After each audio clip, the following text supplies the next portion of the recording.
सदाकते इस्लाम कुछ भी हो जाएंगे हम जहाँ भी के जाना पड़े हमें जाएंगे हम जहाँ भी के जाना पड़े हमें.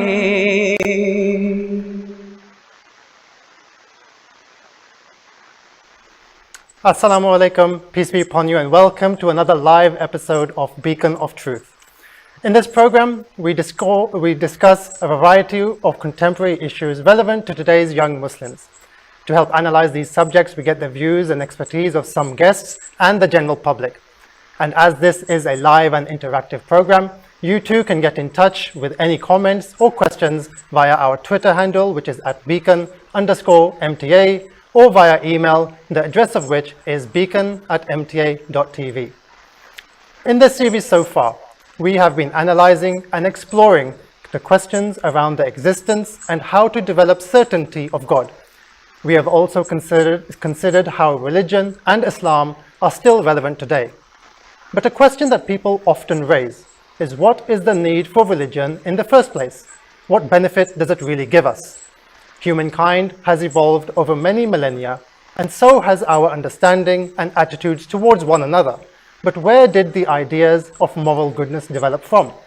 Did religion give us morality, or is it merely a product of our mental evolution? If religion is about providing to us principles concerning the distinction between right and wrong, or good and bad behavior, is that not something we can establish without the aid of religion? To explore such questions in greater depth, today I am in the studio. I am joined by Imam Ayaz Mahmood Khan Sahib on my immediate left, and Imam Raza Ahmed Sahib next to him, both of whom are Imams and scholars of the Ahmadiyya Muslim community. Assalamu alaikum, gentlemen. Welcome to the show. So before we get into answering the specific question, I think it's worth exploring the idea of morality itself. So Raza Sahib, perhaps you can start and explain to us, what is morality? Bismillahir Rahmanir Rahim. Jazakallah Osman Sahib.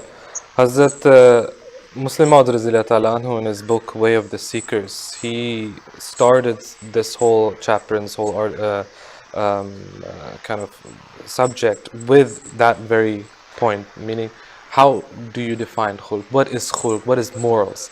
So he said that there are three different kind of interpretations or definitions, but these are done by religions and by societies. However, they're quite different to what Islam believes, right, and they're not really complete, if you want to say it like that. For the first one that he said, that according to some, it's a deep-rooted instinct, a faculty which enables a person to choose and adopt a course of action instantly without having to weigh or consider or judge. Then the second one, he says that it's a sensitivity which has been implanted by man, by a higher being. You call it God, or other religions or right, societies can call it part of human nature. Exactly. Right. That's a sensitivity which is in ourselves. Then the third one is that he says that it's the capability, or it's kind of a quality which has evolved generation to generation, which has been handed down or passed down from generation to generation. So these are the three ways of thinking. But he says that according to myself, and this is also what the Promised Messiah has mentioned as well, is that when these natural qualities, the Promised Messiah actually says that when natural qualities are regulated and used on their proper occasion, under the direction of reason, they acquire a moral character. Before that, you can't call them that. They're just instincts or just a reflex, basically, if you want to say. Right. As an example, if you want to put it or show it through an example, we know as a Muslim reading namaz is a good thing. We also know that saving a person's life is a good thing. Yes. But let's say someone is drowning and you're reading namaz at the same time. It doesn't It doesn't turn to be a good thing if you're reading namaz at that time. Right. In that moment, it's your responsibility to save that person's life. So that's basically how you define morality. Okay, one thing that some prominent atheists say, Sam Harris is one example. For example, he's an author and a prominent atheist. And I read somewhere his definition of what being morally good means. And he's, if I'm quoting, it says that which supports well-being. So this sort of ties in with the third definition that the second Khalifa gave, right? So, okay, that's interesting. Just talking about now religion and morality, and answering the question specifically of what came first. You know, some people say that morality evolved first, long before religion. How would we explain that? If you look across the board, every nation, every country has a set of laws. And I'm pretty sure 100% of them would say that killing is bad, stealing is bad, lying is bad, thieves should be punished. Now, the earliest written laws on record were created in the city of Ur at that time. Which dates well back to the 21st century. Now, some say that there is another 21st century, meaning before BC, Christ, so 2000 years BC, before exactly. Christ. Now, some also say that there was a law drawn up by Hammurabi, who was a ruler in Babylon. So they found this 2-meter high, basically like a stone plate, which had different laws written on it. Again, it's the same thing. They also say that these are bad things and they should be punished. You can't kill, you can't steal, you shouldn't do this, you shouldn't do that. But that's, as I mentioned, 21 centuries BC, 2,100 years before Christ. Right. Hazrat Adam ﷺ came 6,000 years before Christ. Now, we know, or we believe that mankind and humanity had to reach a certain level of intellect, of spirituality, of their physical development as well, when Allah Ta'ala decided, okay, now humankind is ready to receive my laws. Right. Now they're ready to receive So the mental teaching. faculties have developed to such an extent that they could be given more comprehensive teachings that they can understand and implement. Because before that, we were hunters and gatherers. Right? There was no societies per se. There were just groups and people just following from one way to another. Right. But at that time, when Hazrat Adam ﷺ was created, or when he was born, Allah Ta'ala said, okay, now mankind is ready to accept my laws. They're ready for divine communication. They're ready to know what is good and what is not good. Right. And from these laws, we know that it's the basic things. Don't do this, don't do that, because they're bad. And we all know nowadays, today, that these are bad things.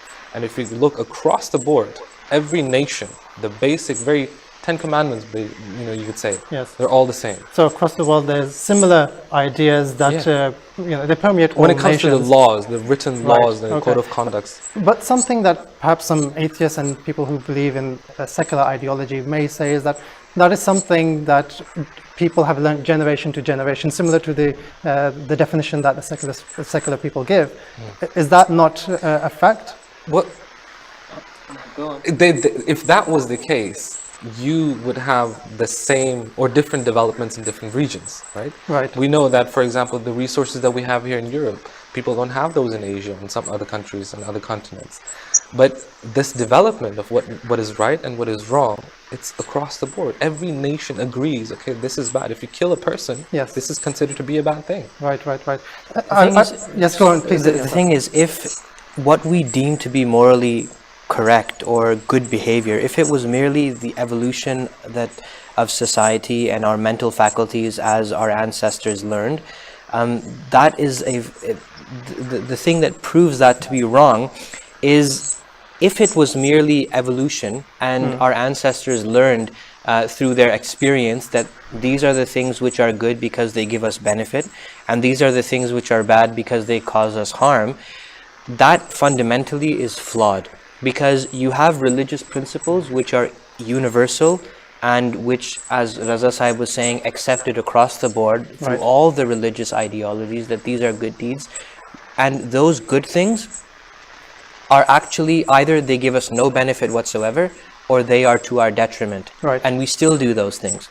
So if we were taking a purely rationalistic perspective, and we were only doing things which we considered to be good for ourselves personally, and abstaining from things which we consider to be bad for our own self well-being, Yes. then you wouldn't have examples of, for example, giving testimony and speaking the truth, even if that testimony causes you to go receive punishment, for example. Right. Whereas religion tells you that even if you have to give testimony against yourself, and the Quran also says this as well, that even if you have to give testimony against your loved ones and your dear ones and your own self, and there is a possibility that you will be punished for giving that truthful testimony, you should still speak the truth.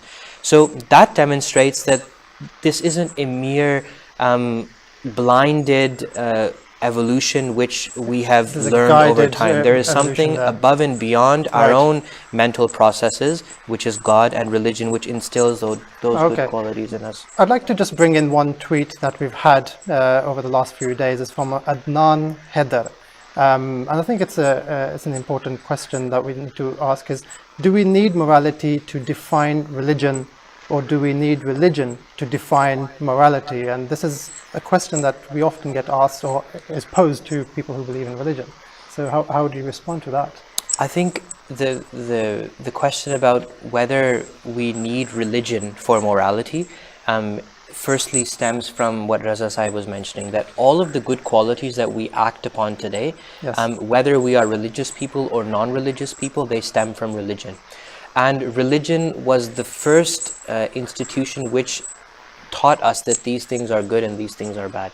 And that demonstrates that there is definitely a need for religion. Even today, non-religious societies have similar principles, and they accept that killing is bad, theft is bad, usurping another person's rights are wrong. And this demonstrates that these good things stemmed from God and from religion. Right. And if we take a step forward and put that to one side, there's another reason why religion is very, very important in establishing morality. And the reason for that is because without religion, we would have no concept of objective morality. Right. We would only have subjective morality or moral perspectives. If we ask an atheist why they think a certain action is bad, they would say that, well, I know theft is bad because I've heard this from many atheists when I speak to them, and we've all heard this. They'll say, well, you just know when something's bad, Yes. and that's why it's bad. Even if there was no God and no religion, I still know that I shouldn't commit injustice, I shouldn't kill people, I shouldn't commit other indecencies. But the question is that if you ask that individual on what basis they deem that to be wrong, the only answer they can give you is because my heart says so. Well, we could come around and say that, well, another person halfway across the earth who is from a different society, in a different culture, and he also doesn't believe in God, they have a different idea of what is right and wrong. And that demonstrates, and how would you prove that they are right and you're wrong, or you're wrong and they're right? There's no reason why one moral perspective should be more acceptable than another person's moral perspective. Right. So when you have, for example, there's so many people throughout the world, mass shootings are done by disgusting people. And when you ask them after why they did that, they thought that they were doing that and they were right in doing that action because they're trying to teach the government a lesson for some kind of political They issue. took a moral position, They and took- for that reason, Right. they basically then Exactly. carried out an For- action. For example, a person, there are people who will say that capital punishment, for example, is a Yes. very decent punishment for people who take another person's life. Yes. Even today, in certain American states, we have capital punishment. In the Absolutely. UK, that's not acceptable. Yep. You have examples. that's a subjectivity That's in- a subjective thing. There's issues, for example, which revolve around. I don't know if you take. There was a very famous story a few years ago about the famous Delhi rapist Yes. who raped a poor girl, and those people say that we were right in doing so. She shouldn't have been out late at night. Right. She deserved it. God Oh. forbid. So how do you differentiate what is right or wrong? It's God, that anchor point, which demonstrates conclusively that this is right and this is wrong. Right, okay. And without religion, you can't have that. So, moral teachings or religion, how can we say that it has in any way helped society? Because, there are differences in ideas, right? So, So could you give us some examples? For example, let's take, if we simply cast a glance on history and see the transformation which the prophets of God have brought about, that is an immense proof of how religion really changes society for the better. We could go on and on and on, but let's just take a look at the Prophet of Islam. The Holy Yes. Prophet Muhammad, peace and blessings of Allah be upon him, came in an era where every injustice was committed, every injustice in the book, things you can think of and things which you cannot even think of, those people used to do those things. For example, it was considered an act of honor for cruel fathers to bury their baby girls alive because it was a dishonor to their family to Right. have a girl born in their household. Women had no right to inherit any property. When their husbands passed away, their sons would forcefully marry them and use them. You had examples of slavery. Slaves were taken by force and misused and mistreated. You had examples of people going to war over petty issues and those feuds lasting for years upon years. Yes, yes. You had people who were so intoxicated in alcohol and they would drink to such an extent that they would drink 5 times a day, it's written. They Right. had times during the day and they would walk around drunk and commit atrocities. Yes. And then you have the Prophet of Islam come in that day and age, and he raised a voice for the justice that women deserved, and baby girls were saved from the injustices that were being committed against them. You had women's rights established to such extent that women received such a high status in Islam that there's reports that certain husbands would come to the Holy Prophet and say that, complain "Oh, that they Messenger of Allah, before you, these women, they had no courage to speak in front of us, and now they retort to us and they give us your example that your wives also take an active part in your daily." It was Hazrat Umar. Yes, yes. And the Prophet of Islam would smile and say, "Well, they deserve that right." Then Islam gave rights to slaves, and you had people, it's very famous that when the injunction was revealed in the Holy Quran for intoxicants to be forbidden, when alcohol was forbidden, it was announced in Medina, and people were engaged at that time in drinking. They were actually Right. intoxicated. And this messenger came and said that the Holy Prophet of Islam has just told us that alcohol has been forbidden. And even in that state of intoxication, they threw away all of their Right. alcohol. So this is a good example of where religion has introduced a number of very strong moral Reform. values in a Absolutely. society. So that's very interesting. I think this is a good time for us to take a look at some of the views of the general public. And so we went out to on the streets of London and we asked people the question that does morality come from religion? So let's take a look at that video now. I think morality came first. I think religion evolved from morality because people felt that they needed some leadership for whatever reason. But I actually, religion and morality, I think that you can be a very moral person without having a religion. I certainly have no religion, and I think that I'm a very moral person. I know the difference between right and wrong, and I think that I have an inner compass. So, do you have to be religious to be moral? No, I don't think so. I think morality came first. Without religion, there'd still be morality, and without morality, there'd still most likely be religion, would be my answer personally. Like, both would have come without the other, and both are around with the other, if that makes any sense whatsoever. I would say morality came before religion. I'm not sure religion has a place, to be honest, in terms of society. Would be a controversial but a view that I hold personally. I'm a deeply irreligious person. I think a lot of people derive morality from religion, but I don't think religion is necessary to have morality. You can have moral values independent of religion, but I guess a lot of people find it easier or more sort of natural for the values to when they arise from religion. It's a difficult question. I think morality might come from religion, but I think that ethics is independent of religion and can develop also without a religion base, and that most religions, I would say almost all religions, show a common ethic and morality base. I mean, I guess religion started all the basis of what we have as that. But I don't know. I think it's developed into something else now. We don't need religion to show us morality anymore, but we did back in the day.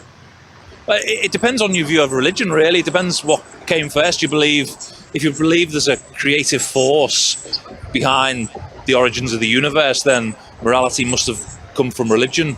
If you believe that there's no creative force behind the origins of the universe, then morality wouldn't have come from religion. Yeah, actually morality is something universal from my point of view. It's not related directly to the religion, but the religion came actually just to emphasize on the morality things. Yeah. I think the people who are religious, they always think that the morality comes from the religion. But I think it's inside the human being also. The people who are not religious, they can still be moral. They can still be ethical. I think it's inside the human being. Like looking after your parent, looking at the other things. Religion make it better. Make you understand and connect it. But the morality is in the part of the human being. I think everybody's got a sort of inner human morality, I guess. So religion is, I think, is a good way of bringing it out in people, no matter what religion it is, to bring that sort of morality and a like-minded thinkingness like together. But with or without religion, I think we all have like an inner moral sense. But religion's almost like a way of channeling that morality and sharing it with other people, like who feel the same way. Yeah. Yeah, I agree. I feel like religion does play and did play like a very important part in building modern morality. But like Fred said, we all have something inside us, like human, that makes us feel for other people. And so I feel like religion did play a big part in morality, but there's still that human nature inside of us as well. I agree, entirely, yes. Certainly our culture in the West came from the Christian religion, and no doubt many of the Middle Eastern and Eastern cultures came from Islam. And the moralities, which are in many cases, although not all similar, definitely came from those religions, in my opinion. No, I don't think morality came from religion.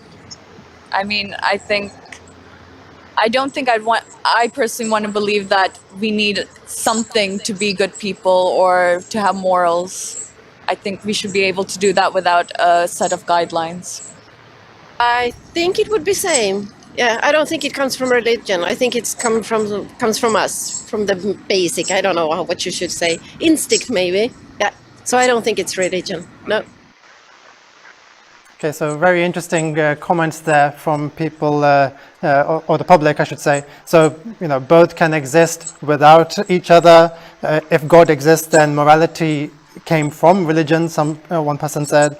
And also this idea that it is in our human nature to be moral, and that morality is from religion as well, one person said.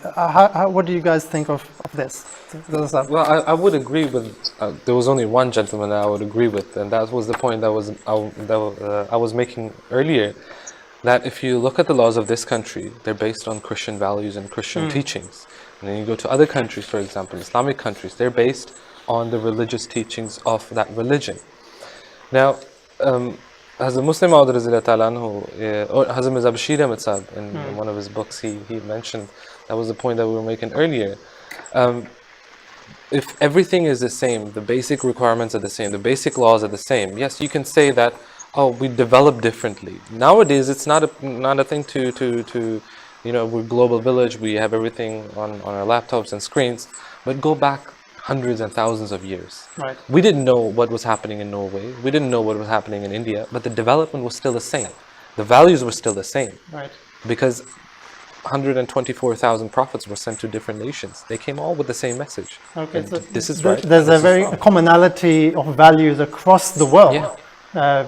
And our view is that there have been so many prophets. And even you have developed nations, you have poorer nations, industrial nations and these so-called third world countries.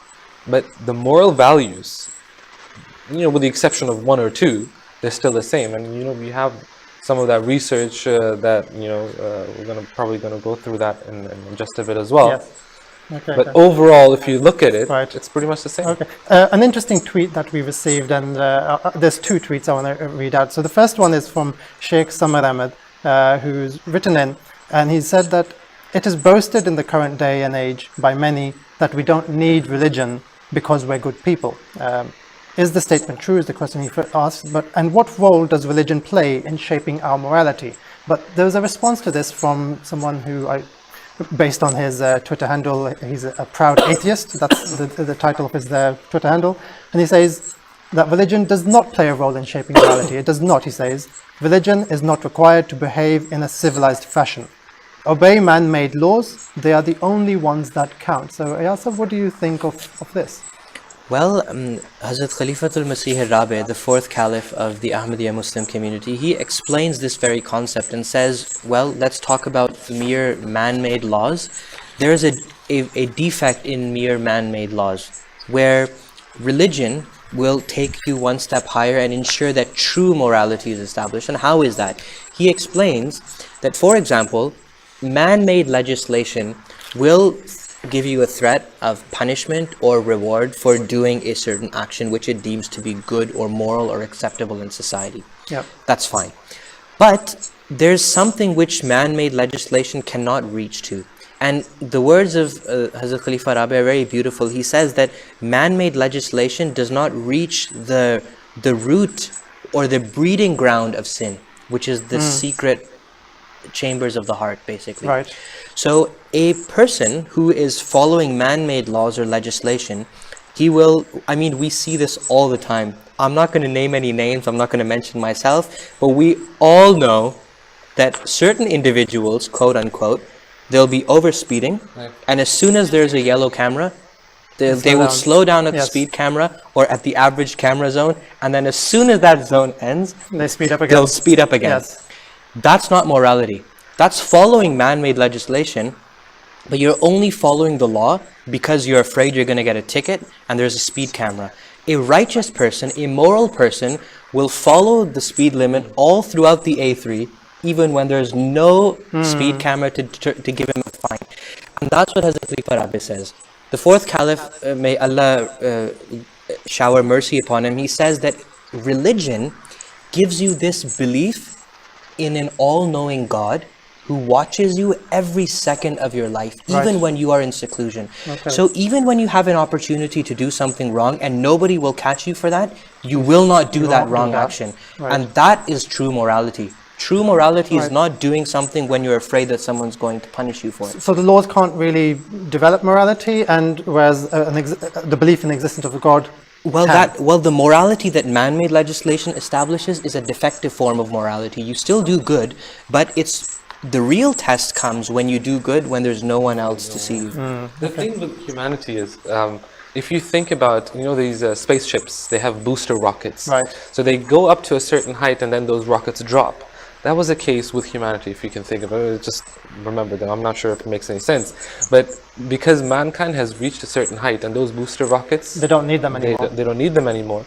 But now we're floating at that height and we say we got up to this point, through our own self. It was our doing. Okay. That's what the flaw is with humanity, because we have this free will and all of these We're things. at that intellectual level that we're at now, where we say that, we know what is right and wrong. That came through many, many years of evolutionary development, which religion brought into our lives from generation to generation. It's a really interesting point that you've made just now, that with the idea of the rockets, and it's about the development of humanity. There's certain guidelines that have been given in order to develop us so that we become at a higher level of morality, not just the very basic level, as it were, to start with. So that's really interesting. I'd like to just move on slightly to, there's a piece of research that I came across, which I thought was quite interesting for this conversation. It was from Pew Research Center, and we may have an image to show on the screen as well. They did a global morality survey back in 2013, so not too long ago. They went across to 40 countries, and they questioned about 40,000 people across that, so it's quite a vast survey. And in this, we see that across the world, a great number of people find many conservative views. They hold many conservative views regarding morality, things like extramarital affairs and gambling and so on. And these things they believe are unacceptable. So my question is that just by holding conservative views, does that mean that you are a better person? Is that because this is what, you know, reading these stats, that's potentially what it's trying to say. I think the very interesting thing of that article, that as far as I remember, the title of that article stated that something along the lines of everyone has a different view on what is moral or not. So in certain countries, what is deemed conservative isn't so conservative in other countries. Right. And it comes back to that question that we were discussing earlier of objective and subjective morality. Now, without God and without religion, you will have moral perspectives. You Yes. have subjective morality. So what is deemed the height of conservatism in this society may not be in another country. And what is deemed to be right or wrong in that country may not reach the threshold of people in this country. So culture and your background and your environment, these are all factors which basically mold your understanding of what is conservative or not. Right. So when you say being conservative makes you more moral, my question is, what is the definition of conservative? Because everyone has their own definition. And that's why, although people have different actions in different countries throughout the world, and although the moral or immoral actions of people, again, it's an issue of definition, although those vary widely in different countries, the ingrained understanding of what is moral and immoral is the same across the board. Right. And when do we realize, how can that be proven? Let's say in one country, something which is considered moral is immoral in another country. Yes. The people will act accordingly.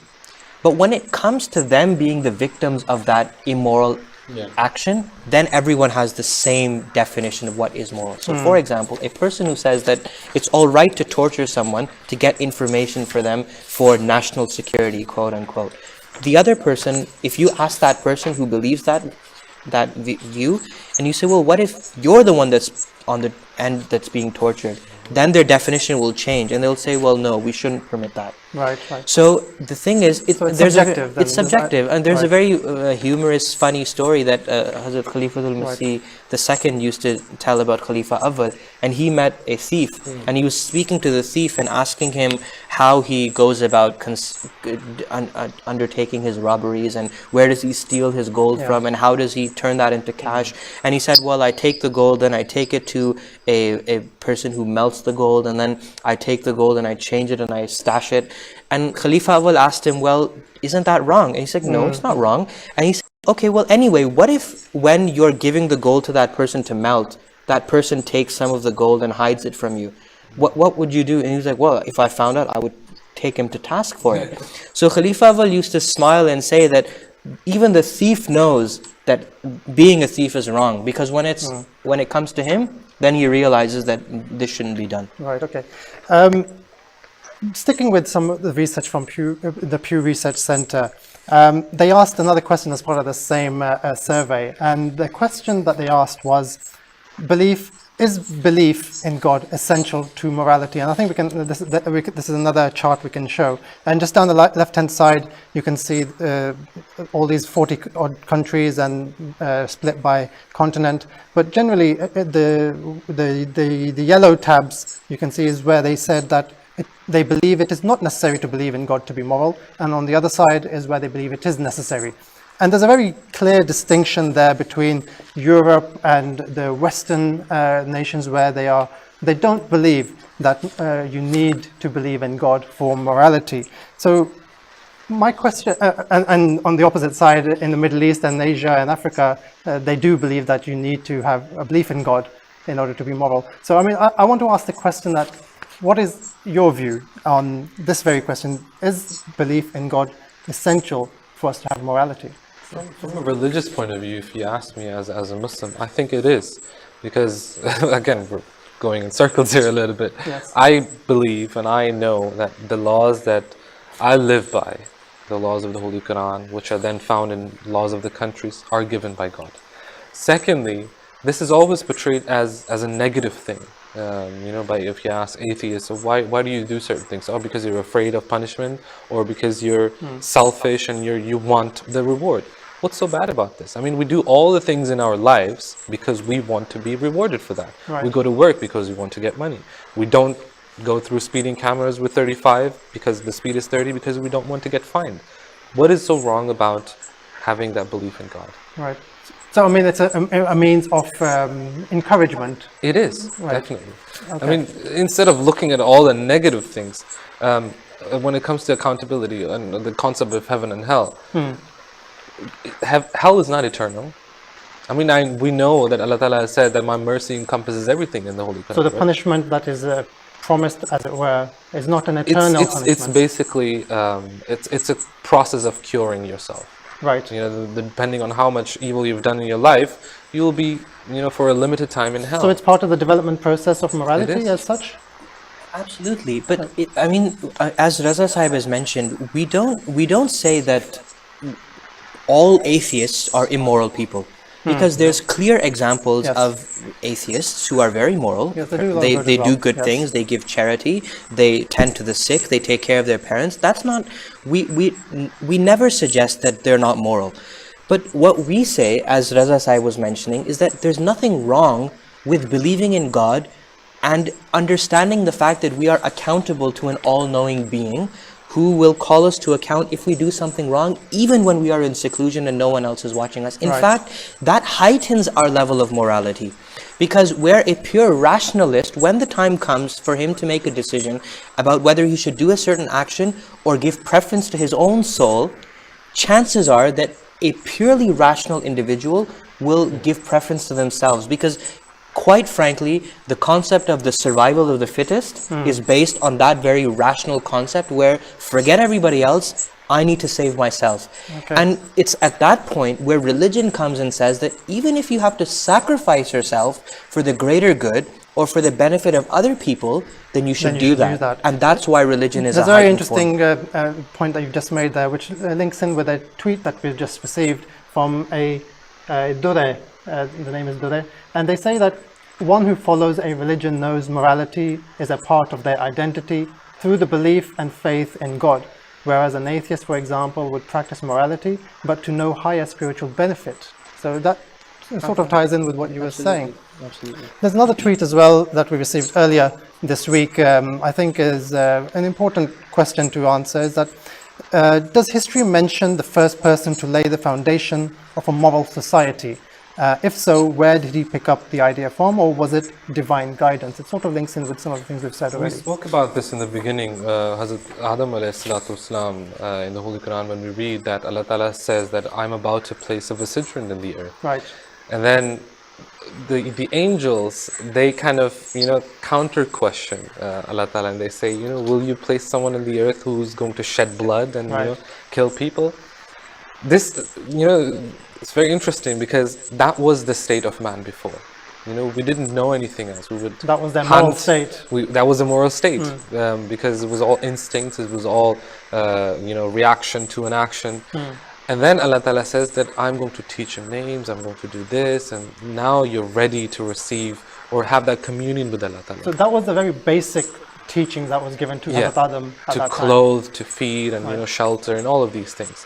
Before it didn't exist. Society was just groups going from one place to another in search for food, Right. and survival. That's basically. And then as what it is. religions were revealed to different nations, the moral teachings became more comprehensive, and it was as they were developing their, And it their reached the peak abilities at the time of the Holy and their Prophet mental ﷺ. faculties, as it were, Yeah. and then they were able to finally come to the religion of Islam, for example, which Yeah. claims to be the final law. An interesting issue that we do also come across is atheists say that they do good deeds, but they do it for nothing in return, right? So there's nothing there for them to be punished for or to be rewarded for either, and that is not their motivation. They do it because it's the right thing to do. Whereas people of religion say that there is this idea of heaven and hell. How would we respond to them, for example? I think the first thing that we would say is what Raza Sahib mentioned a while ago. So what? So what if we do something for a reward or for fear? We're still doing the good thing. Yeah. But there's an assumption in this question. The assumption is that atheists do things selflessly and believers do things selfishly. But let's say, for example, an atheist, let's ask a person who doesn't believe in God why they do a certain action. Why do they take care of a sick person? And they would say, well, we do so because it gives us pleasure of heart. Our heart compels us to give charity and take care of the sick. Yes. Well, Hazrat Muslim Maud responds by saying, the second Khalifa of the promised Messiah of the community says, well, if it's the heart that compels you to do that action, then you're not really doing it selflessly. Right. The heart deserves the credit for that. It makes you feel good. It makes you feel good. So you essentially you do that good deed not because of love for that person, but because it gives you a sense of self-satisfaction. That's also selfishness as well. Right. But the thing that we need to understand is that when we start from this concept of reward and punishment is the very base level of training in every aspect. When we have 2-3-year-old children, we'll tell them that if you don't do this, and if you don't, if for example, today I tell my son, I want you to read 5 pages of this book and I'll give you a chocolate by the end of it. And he does it for the reward of that chocolate. He gets the chocolate, and then eventually he'll reach a stage where he'll read for the love of reading, and I won't be giving him a chocolate every time he finishes the book. It's a training process. Right. So you give a reward to encourage people who are at a very base level to do good things. And we do this with our children as well. We will reward them for doing good things, and then when they grow older, they don't receive that reward anymore. They're expected to do those basic good deeds which we taught them when they were children. And that's what God does as well.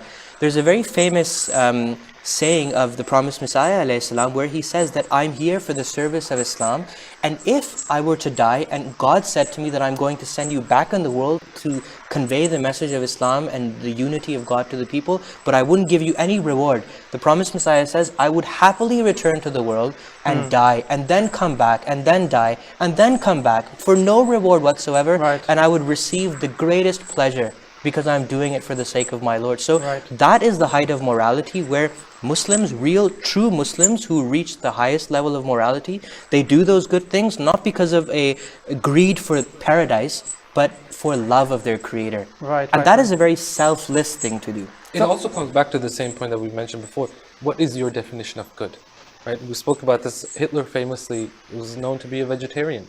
Because he believed that eating animals is not good. Okay. But then at the same It's time, a subjective idea of morality there, exactly. right? But then he's done many other atrocious things which he deemed to be very good. And didn't kill animals, but killed he people. didn't kill animals, but he'd kill human beings, and we would think that those things are disgusting. But he, in his mind, he justifies those things to be right. And that's why you need God. You need religion to tell you that this is right and this is wrong. That's very interesting. There's a tweet also we received from a Zile Huma who often tweets us, and she writes that all major religions put emphasis on love, compassion, patience, tolerance, forgiveness, and do promote inner values. Religious beliefs are necessary to provide moral guidance and enhance our spirituality. I think that's a very good note for us to end today. I think it was a very interesting and very insightful discussion here, and it's something that we can learn a lot from as well, this idea that morality is a gradual process. It's not just something that the teachings of Islam don't expect you to reach the highest levels immediately, and morality is there, and the teachings of morality are there to develop us into better human beings. So I'd like to also thank you for tuning in and engaging in the discussion today. We spoke about the subject of religion and morality, which came the religion and morality, which came first.